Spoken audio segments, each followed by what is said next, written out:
How to hide explicit content on Deezer mobile. Hello guys, in today's video I'm gonna show you how to hide explicit content on Deezer mobile.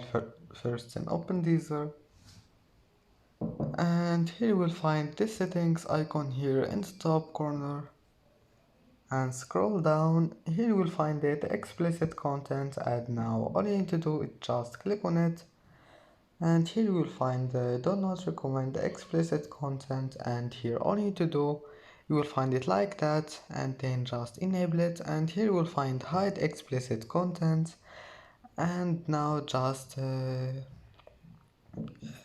enable it, hide explicit content, and go back, it will be saved. And that's it for today's video. Don't forget like and don't forget subscribe, and thank you for watching this video until the end and see you in the next video.